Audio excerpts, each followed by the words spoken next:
Adam Adli Abdul Halim atau dikenali sebagai Adam Adli tidak asing lagi daripada dunia aktivisme pelajar maupun masyarakat. Adam Adli merupakan seorang aktivis yang kerap menyertai perhimpunan aman dan turun ke jalanan bagi mengadakan protes. Antara protes yang beliau sertai baru-baru ini ialah lawan dan juga tangkap Azam Baki.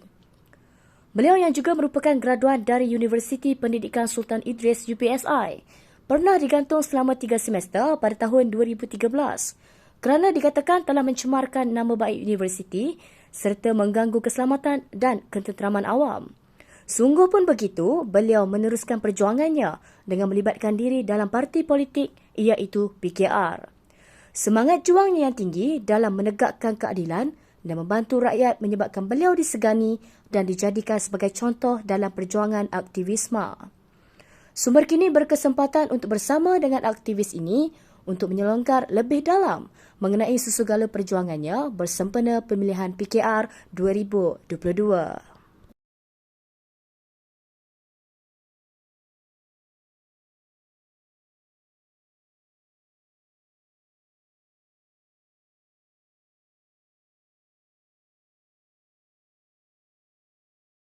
Uh, Keadilan, Parti Keadilan ni adalah parti yang pertama dia bersifat nasional. Yang kedua dia ni adalah sebuah parti multiracial, sebuah parti pelbagai kaum. Ketiga, dasar paling asas bagi parti tersebut adalah keadilan sosial. Ya. Yang arti kata lain, dia adalah sebuah parti yang memperjuangkan terutama kalau dalam konteks keadilan sosial di mana-mana sekalipun akan sentiasa menjurus kepada membela rakyat biasa. Dalam orang kata yang dipanggil sebagai pertembungan kelas, dia harus berpihak kepada rakyat kebanyakan. Jadi prinsip itu sudah cukup baik bagi saya. Itu yang pertama. Yang kedua, sejarahnya saya ingat ia adalah sebuah pilihan yang hampir-hampir semula jadilah. Pilihan yang semula jadi kerana saya membesar dalam suasana reformasi dan memang tidak pernah, orang kata, sejak daripada ada kecelikan politik, maksudnya sebaik saya dapat kecelikan politik tu, political awareness tu, sentiasa melihat keadilan sebagai wadah yang menjadi pilihan. Dan sejak saya terlibat dengan aktivisme pelajar 2010, 2011 tu memang sentiasa bekerjasama rapat dengan Parti Keadilan. Dia bukan sebuah pilihan yang terlalu sukar untuk saya buat sebenarnya.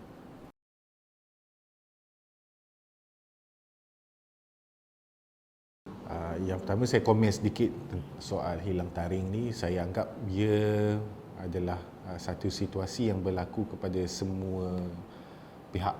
Maksud saya, organisasi mana sekalipun selepas 2018 tu, kebanyakan kita terpaksa mencari cara ataupun kaedah pendekatan yang lebih sesuai dengan kedudukan, terutama kalau Pakatan Harapan tu sudah menjadi kerajaan.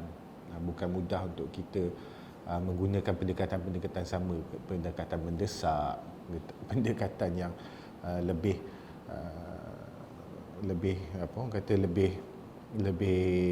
biasa digunakan oleh selama ini sebagai pembangkang.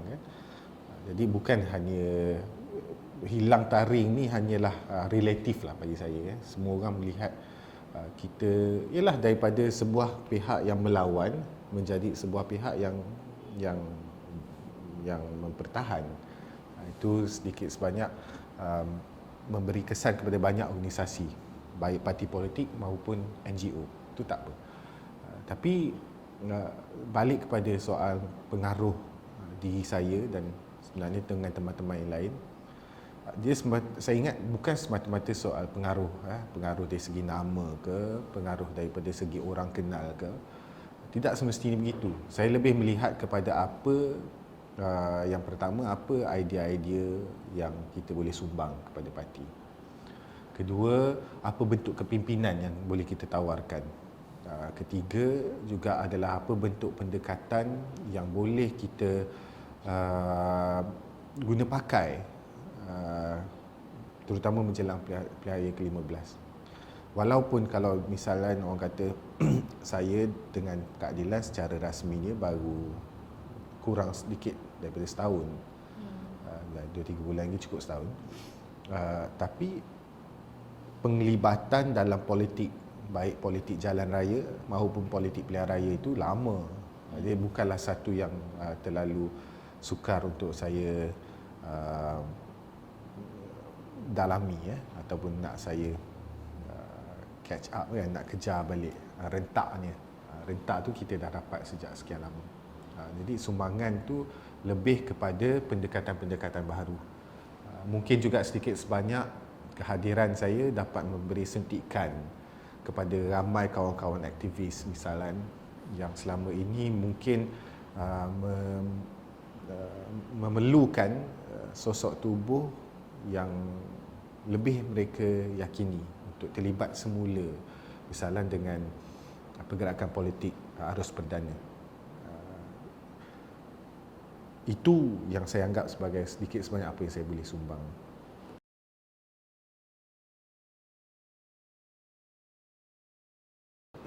Yang pertama, keadilan memang sebuah parti yang pada prinsipnya sudah cukup progresif.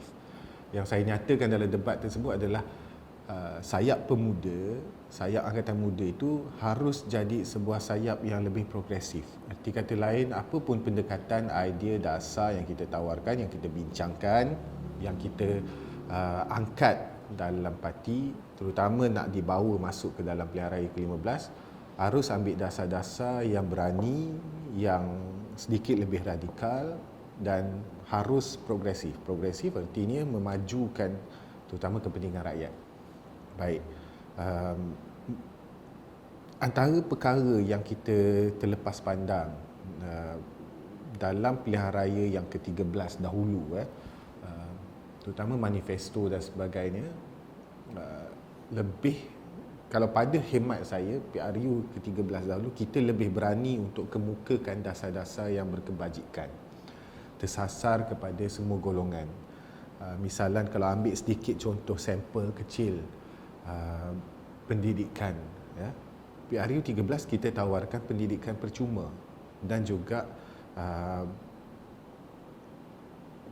PTPTN itu pemansuhannya kita usahakan dengan apa cara untuk digantikan dengan badan lain ataupun beasiswa dan sebagainya. Dan ini arah tujuannya begitu, kita menuju ke arah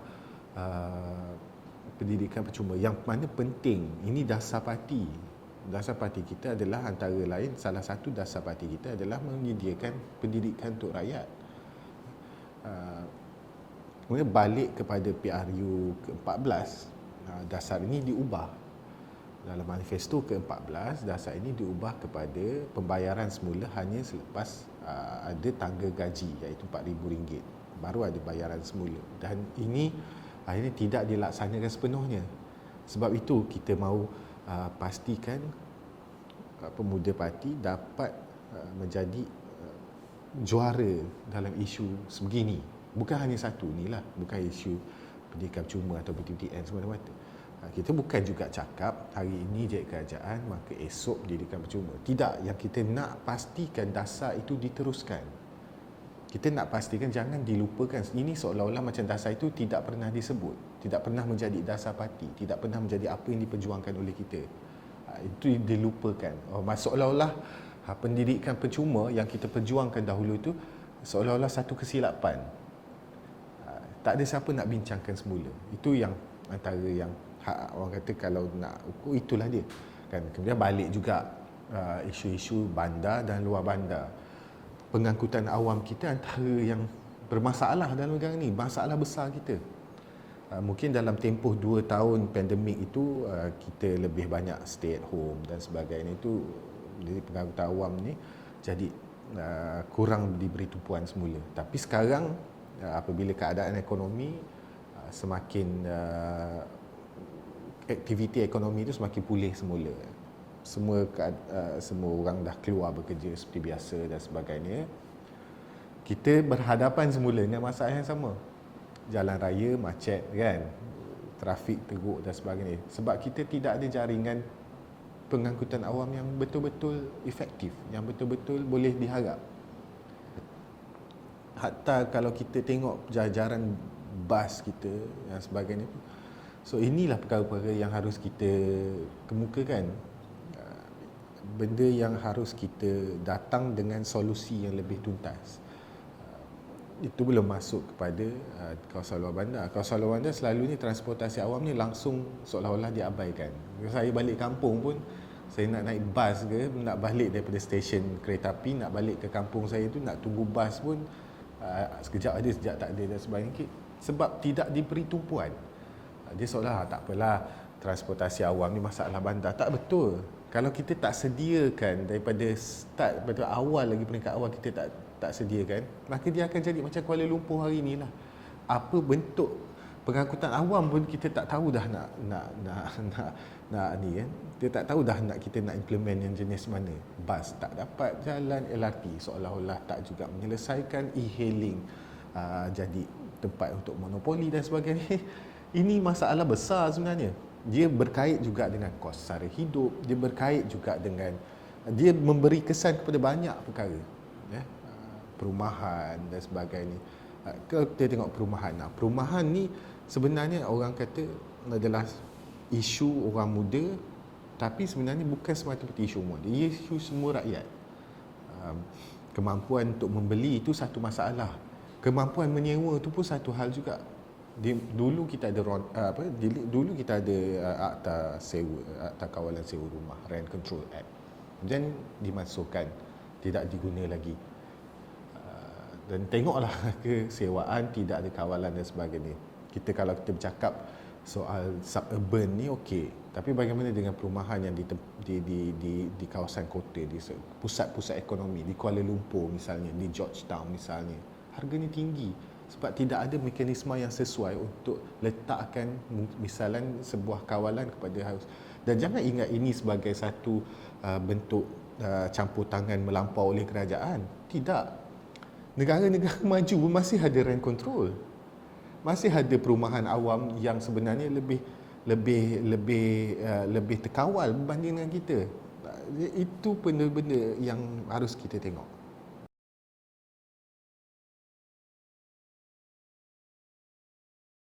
Kelebihan saya serah pada orang lain. Kekurangan betul, saya kurang pengalaman, saya kurang pendedahan dari segi pengurusan organisasi itu sendiri.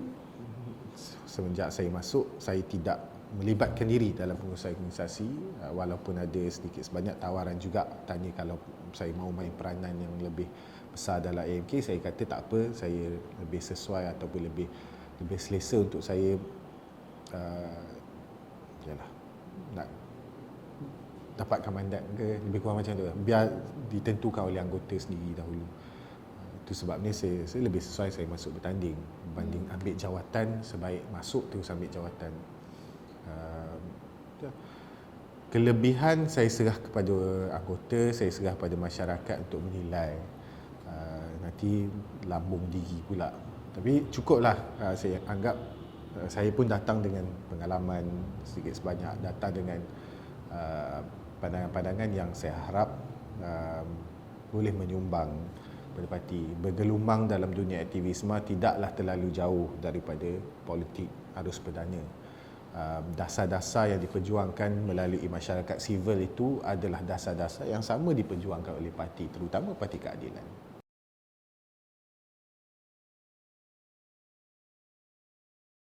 Seangkatan saya anggap diterima sangat baik.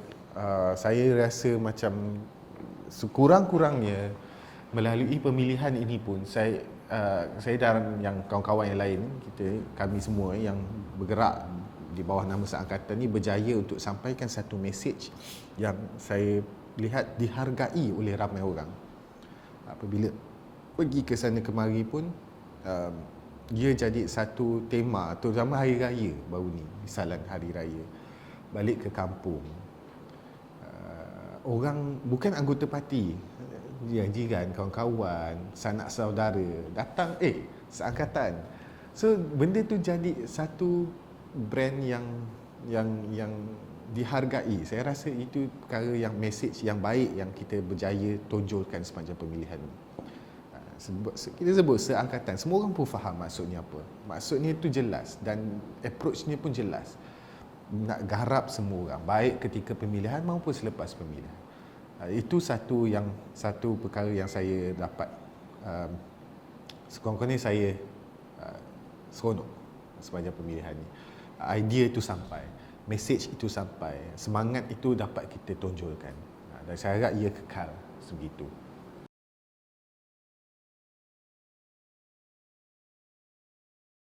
Turun mengundi memang perlukan pendidikan politik demokrasi itu, politik elektoral ni perlu dipergiatkan.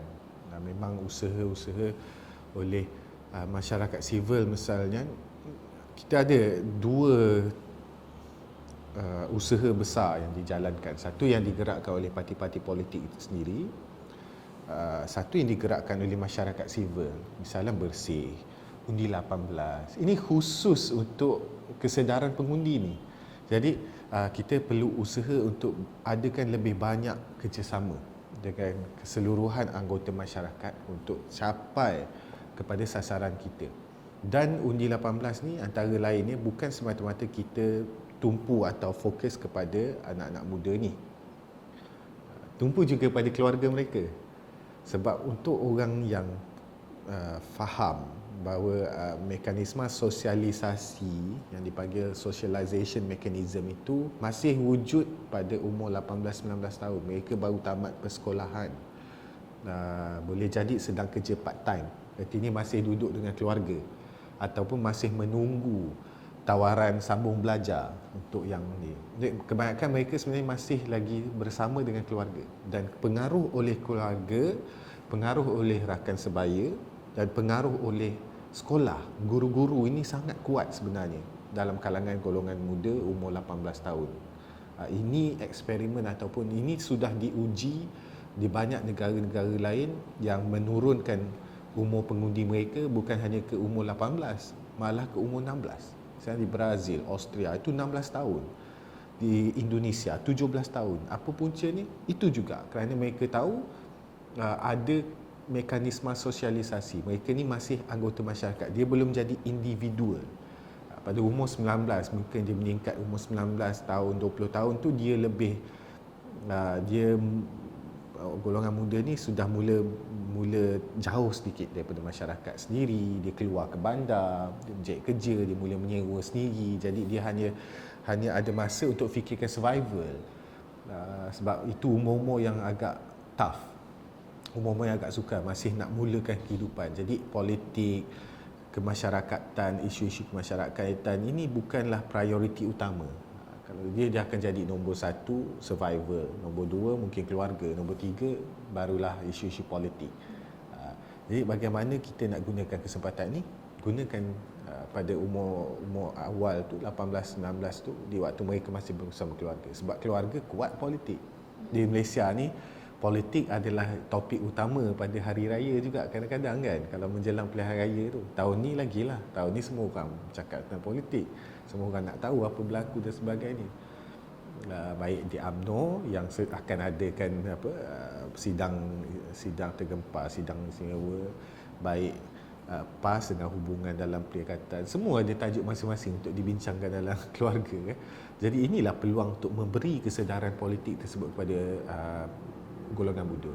Yang kedua, ada banyak je strategi ataupun pendekatan tu banyak.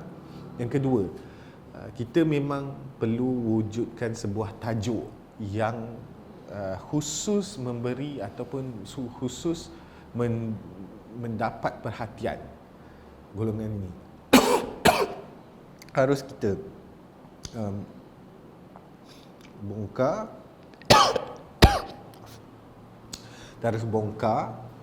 dan kita harus kuatkan satu dua naratif yang rapat dengan isu pemuda. Misalan, bagaimana kita nak tarik golongan pelajar satu masa dulu, golongan mahasiswa. Macam mana kita nak tarik golongan mahasiswa untuk jadi lebih cakna dan terlibat dengan politik?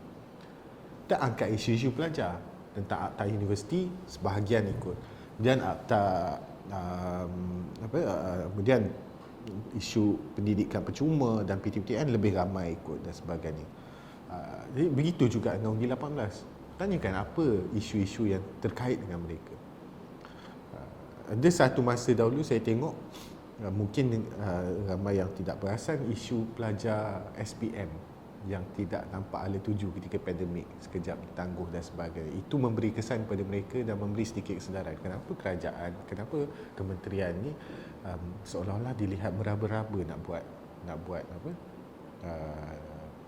policy implementation dalam isu SPM dan sebagainya. Keciciran pelajar, peluang pekerjaan, termasuk juga misalan ekonomi gig. Ramai yang kebanyakan sekarang ni lebih selesa untuk terlibat dengan ekonomi gig. Ia mudah, ia fleksibel dan ia available. Tapi kita tak bincangkan bagaimana sebenarnya ekonomi gig tu kadang-kadang mengalihkan persaingan antara syarikat kepada persaingan individual.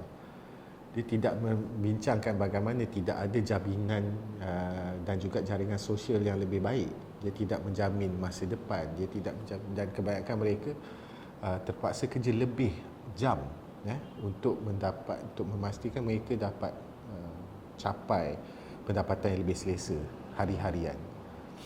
So itulah perkara-perkara yang harus kita bincang, isu-isu yang dekat dengan ni, dan perlu ada dasar dan program, bukan dasar lah, maksudnya program. Perlu ada program yang mana bukan semata-mata kita tarik minat mereka untuk ikut. Saya tahu banyak approach yang kita guna, pertandingan online, e-sport dan sebagainya. Itu memang bagus. Tapi apa susulan daripada itu? Itu pun kita perlu tumpukan. Cuma dalam konteks hari ini, kita menuju PRU15 ni dah tak lama. Boleh jadi hanya beberapa bulan saja daripada sekarang. 4 atau 5 bulan dari sekarang. Jadi dalam tempoh yang singkat ni kita kena lebih agresif. Kita tak boleh lagi kita tak sempat nak invest atau nak labur kepada program jangka panjang macam yang kita sebut tu kan, rekrutmen, slowly build up dia punya interest tu, tak sempat. Yang kita boleh buat memang kita kena lepaskan satu bom besar yang mendapat perhatian umur 18 tahun dan 19. Ini kena difikirkanlah ramai pihak sebenarnya. Dia seorang diri, saya seorang tak boleh fikir apa. Dia perlu dapat input dengan lebih ramai orang. Saya percaya kalau kita cari, kita bincang ramai-ramai, kita akan dapat satu jawapan yang baik.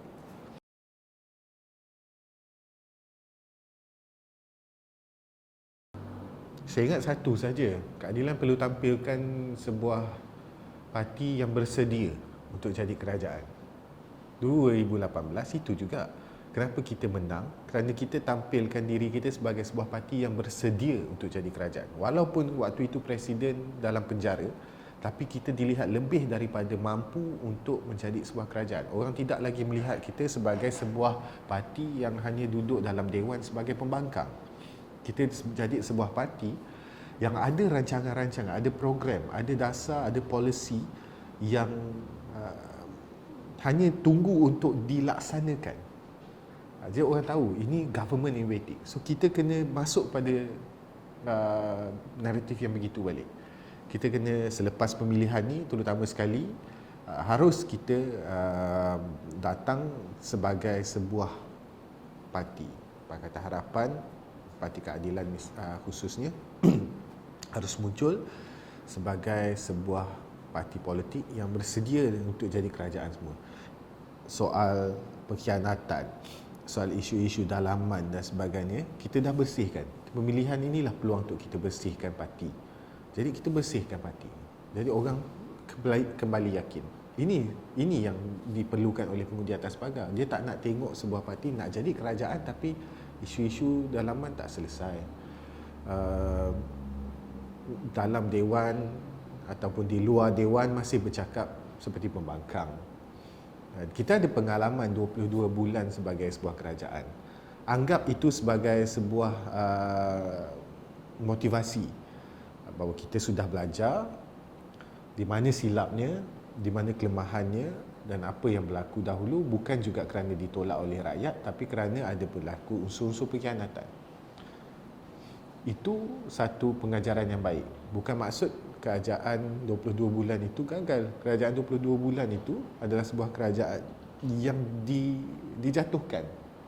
Boleh kerana terancam. Sebab kita pun jangka kalau dengan tempoh yang begitu pun kita dapat laksana banyak perkara. Antara lain kalau kita tengok, antara perkara yang agak cemerlang adalah kawalan harga barang. Ini kita rasai semua.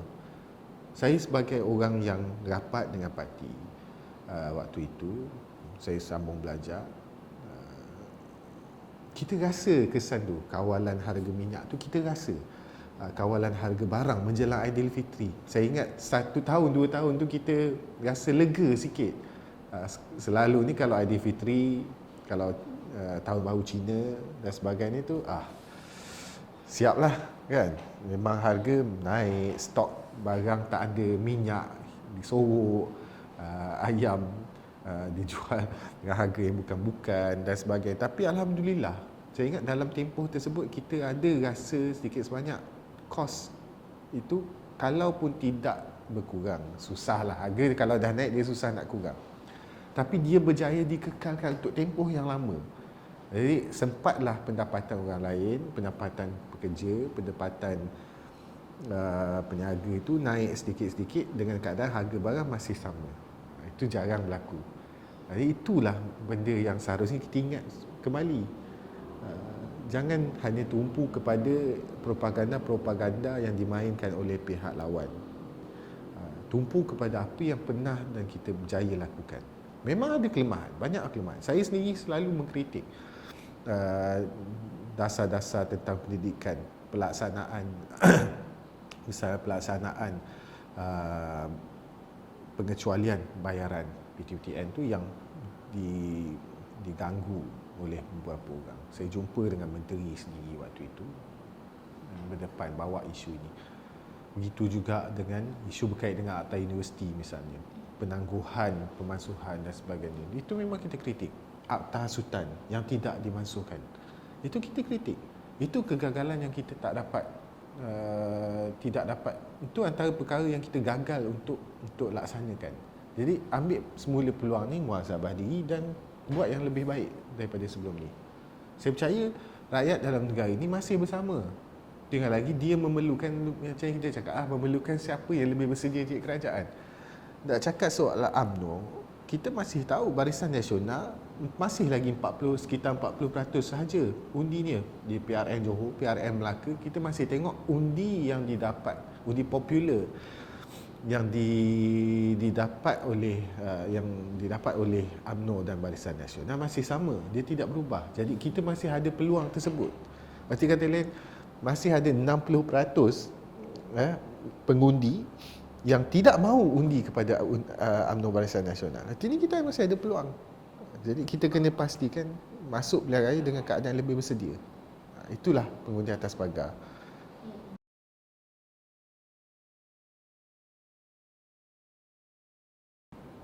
Saya dua-dua.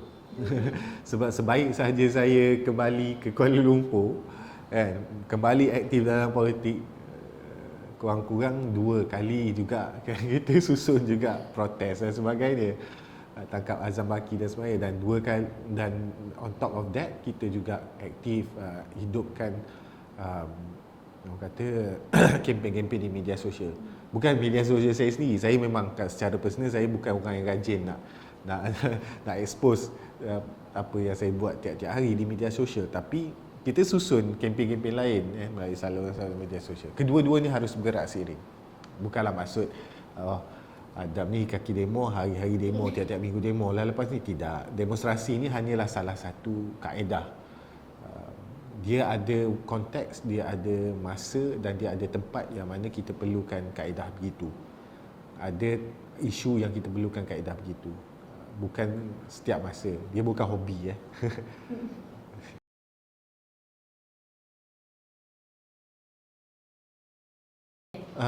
Okey. Saya ingat terutama macam yang terakhir kita buat tangkap Azam Baki. Saya ingat ia memberi satu kesedaran kepada ramai orang untuk melihat isu ini sebagai satu isu pokok dalam negara kita. Isu yang maksudnya kerosakan itu sudah berakar ke institusi. Ini bukan lagi berkait dengan menteri mana yang makan rasuah.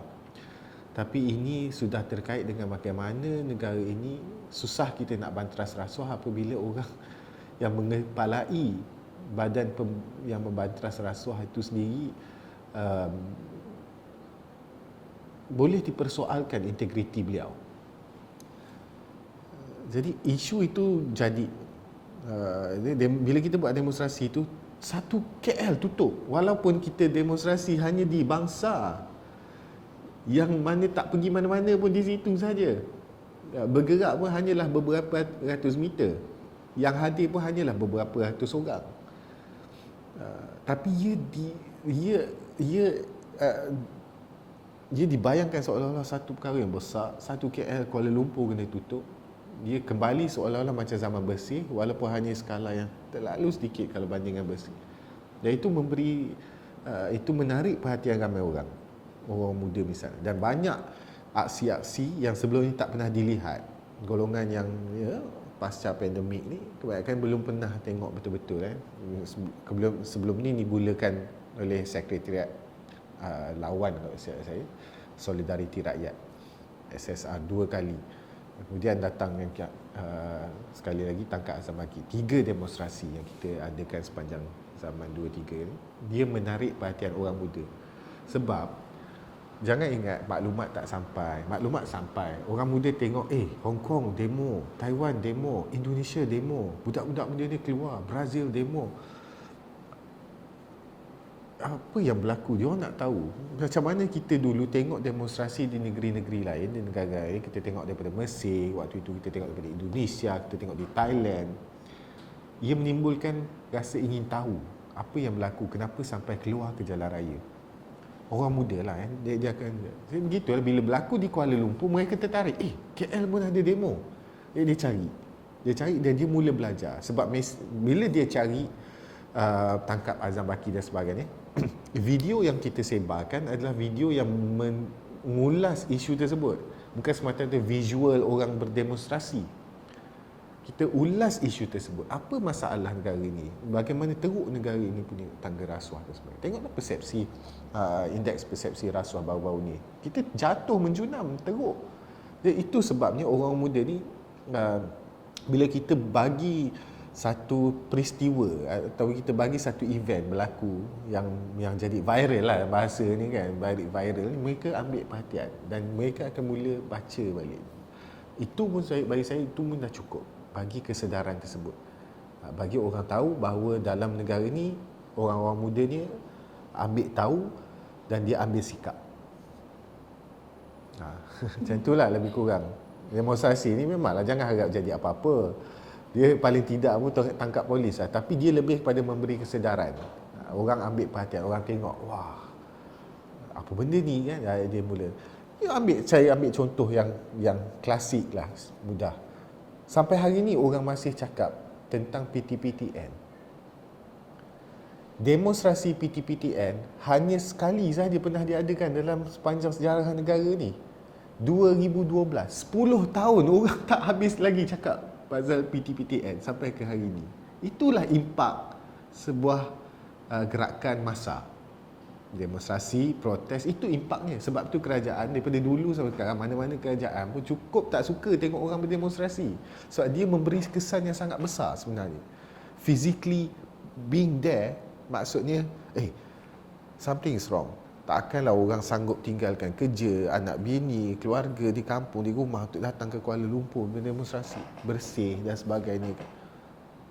Pelajar misalnya, kalau pelajar keluar daripada bilik-bilik kampus untuk protes, artinya ini maksudnya dah ada orang yang berani untuk keluar sendiri, bantah dan sebagainya.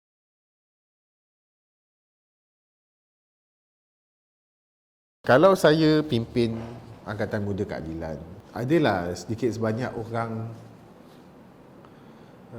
apabila keluar berita atau diumumkan saya bakal bertanding, kalau kita perasan kat media sosial ada ramai jugalah kawan-kawan daripada parti-parti lain yang ucapkan selamat maju jaya dan sebagainya. Sebab hubungan saya sentiasa baik dengan semua orang, termasuk dengan yang di luar Pakatan Harapan. Dan Pakatan Harapan tentu sekali pemuda-pemuda harapan tu memang adalah pemuda semua sahabat, memang rapat, hubungan yang baik, sentiasa jaga. Sebab saya cakap saya bekerja dengan ramai orang, dengan Amanah. Saya dengan Parti Amanah, saya menulis untuk surat khabar mereka sebelum ini. Untuk dengan DAP, saya pernah berkhidmat di Kerajaan Negeri Pulau Pinang lama, beberapa tahun. Jadi hubungan tu dibina dengan begitu baik.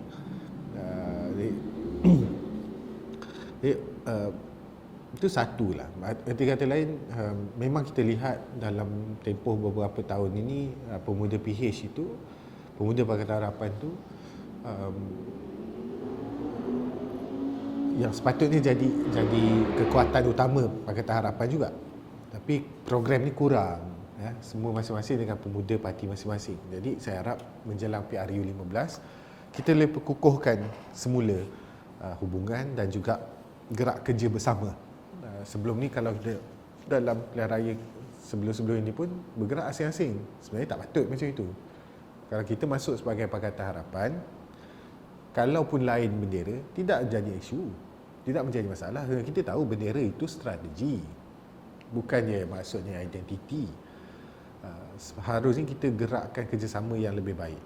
Panggil semula kawan-kawan daripada parti-parti lain untuk duduk bersama, bincang, okey, ini yang kita nak buat. Saya ingat dulu kita buat menjelang pilihan raya kan, Saudara Nik Nazmi buat, Saudara Akmal dilantik selepas pilihan raya.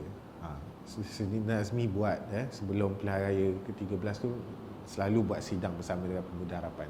Jadi benda itu kita teruskan dan kita improve, kita tambah baik.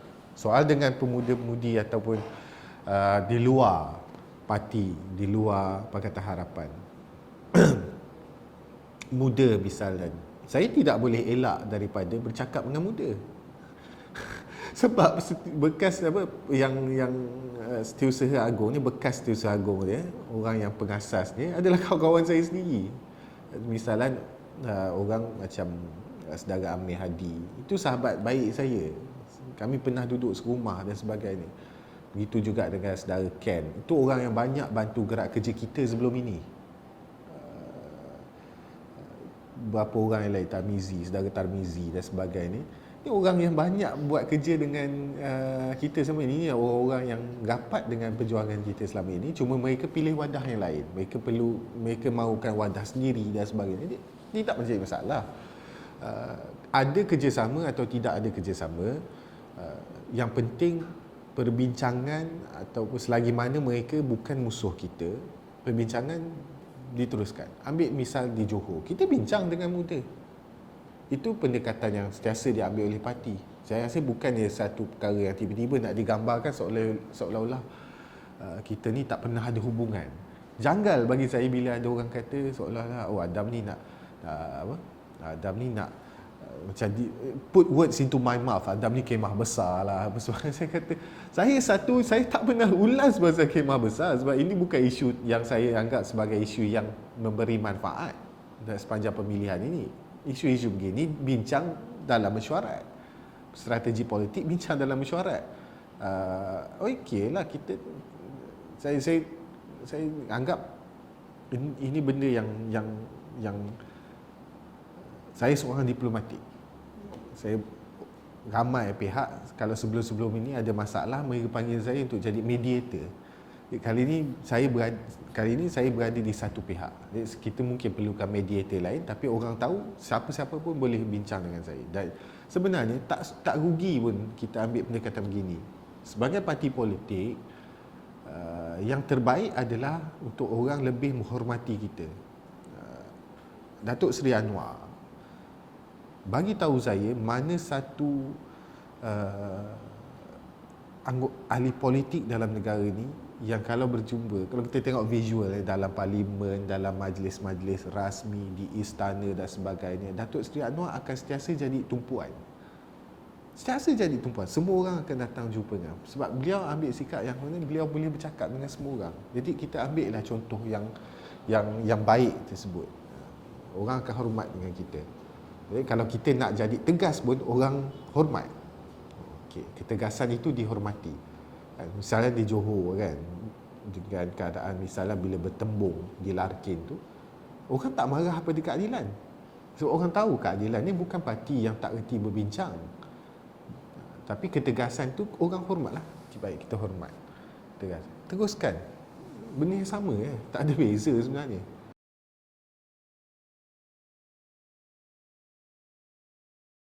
Dia sebenarnya sama je macam mungkin sebelum ni kita tengok pemilihan keadilan tu dia banyak bertembung, tajam, runcing. Kali ini pun nampak runcing. Tapi sebenarnya yang baik kali ini keruncingan itu bukan clash of personalities, tapi clash of ideas. Satu pihak menganjurkan idea yang sebegini, satu pihak menganjurkan idea sebegini. Tapi apa pun sekali, kita tahu saudara Rafizi dengan Setiausaha Agong, Tok Saifuddin tu, mereka ada hubungan yang baik sebelum ini. Tentulah pemilihan dua-dua orang ni panglima perang. Janganlah harap diorang ni nak dilihat macam saya ni jenis lembut sikit lah, tak apalah, diplomatik sikit kan. Dua-dua orang ni panglima perang, jadi memang nampak garang lah dalam pemilihan. Tapi kita tahu, kalau kita dengar, teliti dan amati betul-betul, contohnya debat semalam, saling melengkapi, tak ada masalah. Datuk Seri Saifuddin orang yang kita kenal sebagai Setiausaha Agong antara yang cukup lama, dan inilah jadi tempat rujukan bagi kebanyakan orang. Bila ada masalah pertembungan dan sebagainya, Datuk Seri Saifuddin dipercayai sebagai orang tengah. Hatta oleh Pakatan Harapan sendiri pun, dialah sentiasa jadi orang yang pergi berjumpa dengan semua orang untuk berunding ke, bincang ke, nak bertelagah ke apa, semua setiap kerja dia. Jadi saya tak nampak ada sebarang masalah selepas pemilihan tu untuk setiap orang saling bekerjasama semula. Itu pun dah cukup. Dua-dua orang pemimpin ini dah pun menunjukkan dah pun orang kata set satu tone yang sebenarnya kita boleh ikut. Untuk Saifuddin kan bawa kami semua keadilan, garap semua orang, itu cukup baik. Saudara Rafizi yang bawa naratif untuk sebenda PRU ni harus kembalikan peranan parti politik ni berdepan dengan rakyat, yakini rakyat. Itu semua perkara yang tak ada masalah untuk kita semua amati dan semua untuk kita ni. So dalam pemilihan ni kita harap kita dapat cari pemimpin yang mampu garap semua, yang boleh pastikan kita utuh dan kukuh menjelang PRU 15. Kemudian ambillah semua idea yang ada dalam parti. Ni waktu yang terbaik untuk kita bandingkan idea-idea yang kita boleh kemukakan menjelang PRU 15.